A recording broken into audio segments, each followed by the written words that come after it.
Hello and welcome to Driven. Today we're at Honda and this episode we'll be doing in English because I've searched all over YouTube and there's not a proper review of the Honda City RS. So we need those views and we need those international likes. So in 2021, we'll go to the next level and you will also go to the next level with the leveled up Honda City, which also has an interesting sport version, the Honda City RS.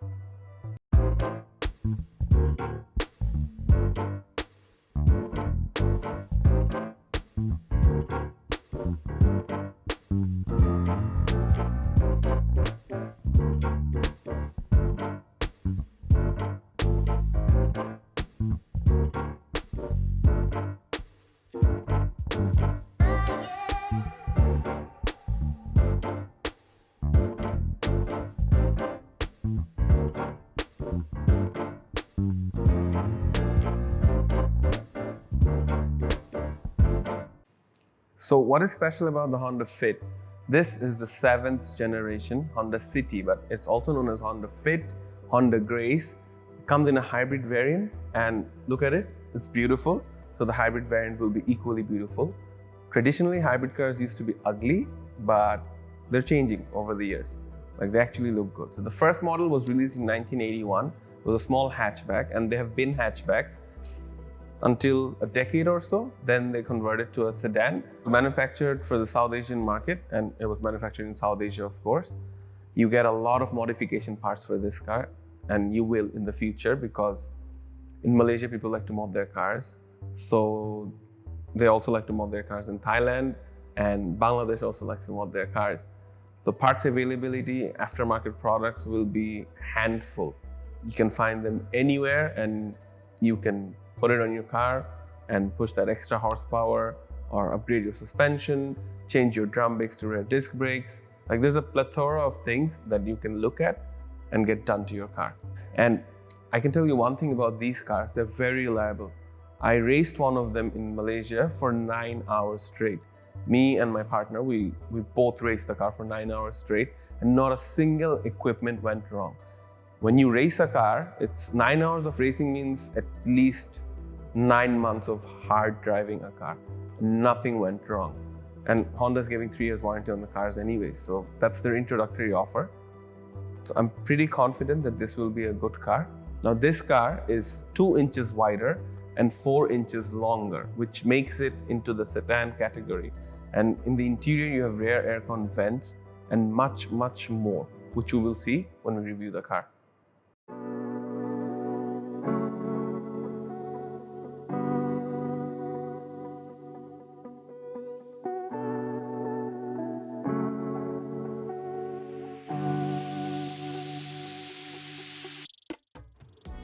From the get-go, you like the City. It looks good. The RS especially looks good because of the black accents in the grille, the honeycomb inserts. The lower diffuser also has the honeycomb inserts, the radiator grille, which is the common name. And the splash guard has a fake dry carbon fiber look. You also have the integrated fog lights built in and the LED headlights that premiered with the Honda Civic. Honda wants you to have the best of the best in this car. Although it's an entry-level sedan, they have put in their best efforts to make it look good and to make it appealing. Look at the sculpted hood. It adds to the effect of how the car looks. And the waistlines, they're extended. Why are they extended? To meet the new safety requirements. Have you seen the Nissan Versa? It looks like an egg because of the higher waistlines, but they have to do it. Comes with 16-inch rims, which has a very safe offset to meet emissions regulations and to save fuel. But you can actually personalize your own choice rims in this car. And I'm pretty sure you can put like 18-inch rims easily on this with a very aggressive offset. It'll look really good if you lower it. And comes with Dunlop EcoSafe tires. Before I reviewed this car, I actually drove it and I drove it spiritedly. You'll see in the inserts, I'm wearing a white jacket, which is different to this day. And this car fared well with spirited driving. It really did the job. So the tires are good on this car. The RS, I haven't driven the SV. Come on, I'm not going to drive SV. Black accents with the RS package, and then you have smart entry into the car with a key fob. Moving to the side, here you see the accented spoiler matching the whole black theme of the car. The black shark fin antenna, the taillights have black accents to them. And in the rear, you have a diffuser, which I asked Honda and they said it's not functional. So it's fake. Like, it looks good, but it's fake. But Honda doesn't do one thing, that is put fake exhaust vents like other manufacturers, for which I appreciate Honda. Here at the back, you have a very big boot space, and you got a free car cover. Although it's not Honda OEM, but who doesn't like free stuff, eh? Here you have a space saver wheel for, you know, when your car goes flat, tire goes flat. I like spare wheels because they actually do the job. I don't know how to do the liquid thing, and I'm not sure if anybody ever uses that. They probably call roadside assistance or something. So when we take a look at the SV package, the key differences are how the front looks without the black accents. The bumper is not extended. It doesn't look sporty, but you save 3 lakhs, which is a lot of money with which you can put your own aftermarket parts. So if I were you and I was smart, I would buy this and then upgrade it. But a lot of people don't want to upgrade their car, especially when you're a kid, like 12 to 16 years of age, you don't get money to upgrade the car. So it's better if you convince your parents or whoever, you know, don't like to put aftermarket stuff to buy the RS. So that's one of the key differences. The alloy size is a little less smaller and it comes with Maxxis wheels, like tires. Not as good as the RS, but there's no other key differences other than looks and the seats on the interior. One key difference is the RS comes with paddle shifters. So those who like driving, they would prefer that because this has a very boring CVT gearbox, just like the JDM Alien Premiums. Very boring CVT gearbox, but the engine is very good because it has an i-VTEC engine. So with the paddle shifters paired with that, you'll actually enjoy driving. Other than that, they're both the same car, same engine, same transmission, same braking system, same suspension, same everything. Okay, let's go take a look at the interior of the RS.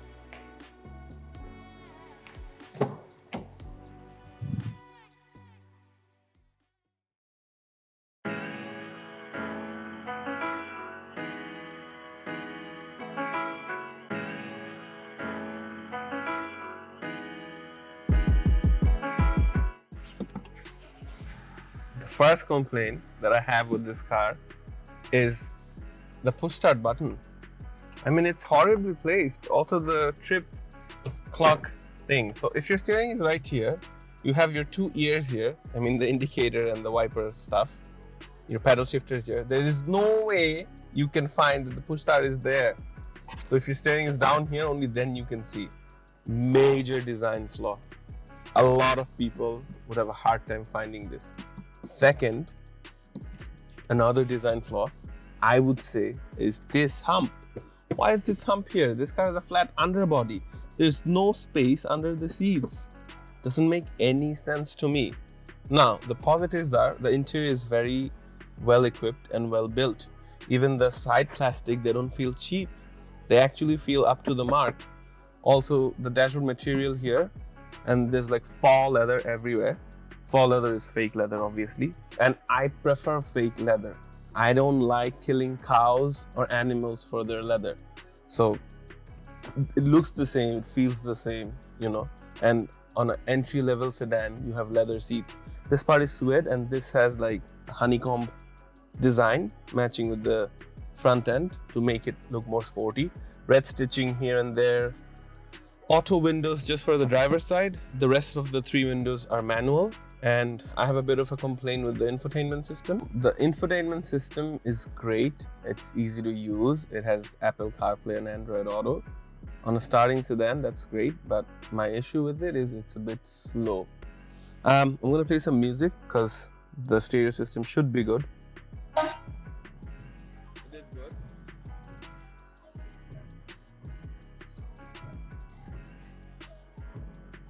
So that's a great stereo system. It's a 6-speaker sound system, and like it's very decent for an entry-level sedan. You also have 3 USB ports in this, one at the back, which you don't get in the SV. You have additional power outlet stuff here, cup holders. I wish there was a cover, there isn't. You have an armrest with lots of sources here. You have door bins, bottle holders on the side, a decent glove box, not too big, and vanity mirrors with no lights. Well, it's an entry-level sedan. You don't get everything in one basket.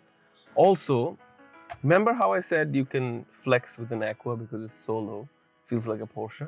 Well, you can flex with this like a Porsche because they copied the design of the aircon vents from a Porsche Cayman 718.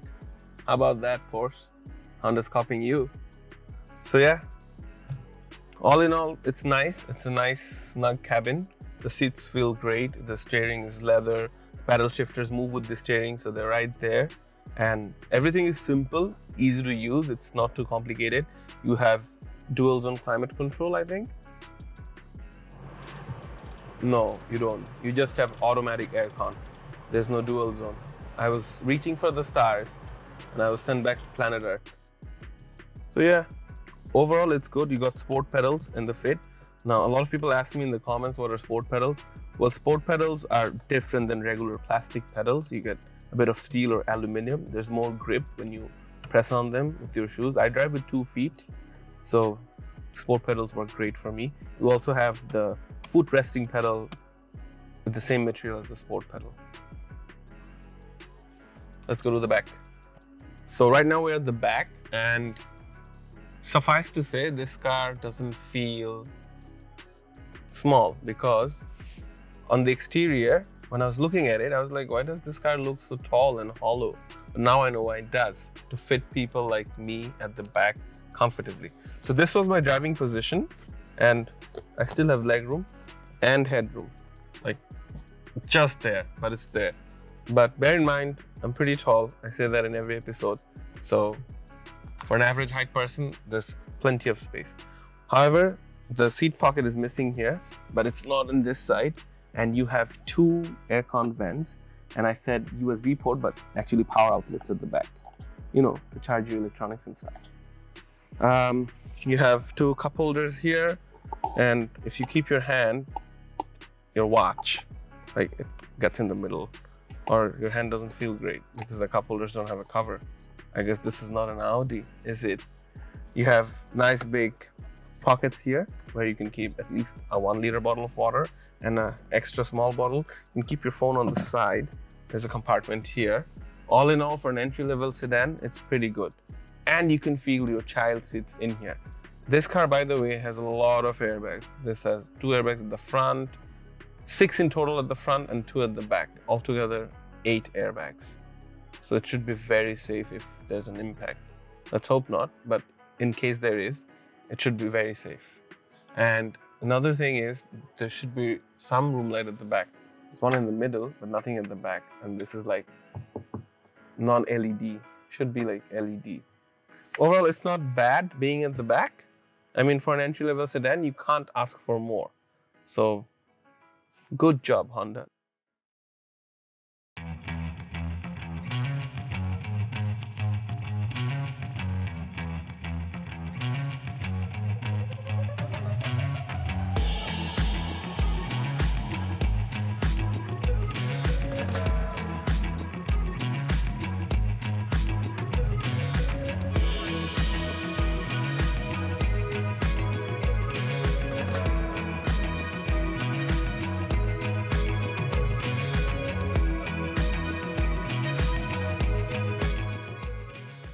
Finally, we're heading out. The car comes with a very nice back camera where you can adjust the viewing angle in 3 different modes. You can see down. This is nice. It's nifty. It's a simple feature, but it comes in very handy. The rear visibility is nice. You can see a lot except in the C pillar, which I think reduces the view a little bit. Steering response is very light, very smooth, but you have a sense of feel that it's connected to the road. It's decent compared to other modern cars where you don't get any feel of the road because of the electronic power steering system, EPS as Honda calls it. So you have an eco mode. under which the engine response is slightly diluted. You don't get a lot of power because you're saving fuel. So it's in fuel saving mode. But if you turn that off, there is an eco indicator which shows if you're driving it economically or not. But if you press on the throttle, that eco indicator goes away and you're driving fast. Since this is a CVT transmission, the driving pleasure is not that great, but it's great for your pocket. So, I mean, you can't win on all sides. And most cars are CVT nowadays anyways. I'm gonna try and use the paddle shifters, which actually spreads the gears on the belt, the CVT belt. Increases the driving pleasure for some people, which I agree with because CVTs can be boring, but the shifts are slower as compared to when the car is on CVT. So now I'm down to the second, artificial second. Let's take a U-turn and then do a 0 to 100 timing. So we know how the car behaves. So the turning radius is great. I turn from second lane first.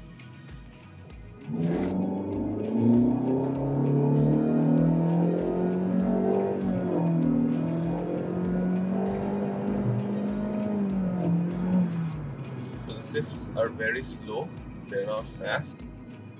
But this is artificial, you want to have driving pleasure, that's why the shifts are there.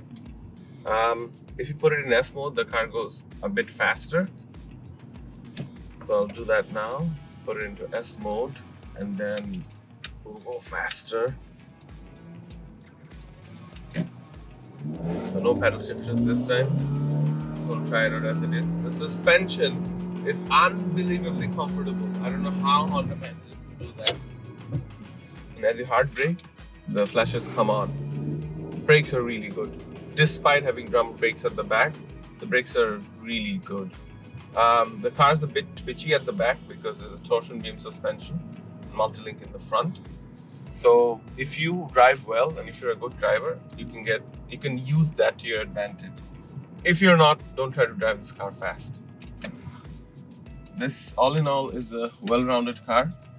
Gives you the benefit. One thing I have to mention, that the rear seats don't fold down, so you do not have additional cargo space by folding the rear seats down. Other than that, it's pretty decent. I like the seating position, I like how it drives, except the gearbox obviously, and I like the steering response, the brakes, and I can make this car handle the way I want it to. So in that perspective, I think we're good. And the screen is a bit matted out so that the sun doesn't reflect or glare in your eyes, which is a good thing that Honda did. Overall, it's not a bad car for a starting sedan. It's great. Yeah. 1.5 thumb up. Cheers, guys. We've shown you what this car can do. We've shown how it handles in traffic, the brakes, if the transmission is good or bad. We have shown you some features which you weren't aware of, like the catalytic converter under the driver's side door. It gets hot and you might burn your feet. And we've shown what's the difference between the RS and the SV package. SV, right? Did you ask? Yeah. Okay, so SV package. So bearing everything in mind, the Honda City RS is a good car. For the RS version is 33 lakhs with registration. That also comes with 3 years warranty. So you can't go wrong with these cars. They are an actual size sedan now. Before, the City was like not a sedan, not a hatchback. It was confused with its identity. But right now, it actually competes in the sedan class. So it's a no-brainer. And Honda told me, do whatever you want with the car. You don't have to say good about it. You don't have to say bad about it. Just say what you feel about this car. Like, don't hold back. Even if the car is like bad, you have full power to say everything that you want. Imagine how much confidence you need to say that in your cars, in your build quality, and in your brand. So props to Honda for letting us do this. And I'm going to take my leave now. So follow us on Instagram, like and subscribe to our channel. And also, if you have any queries, you can post it on our Facebook. Bye.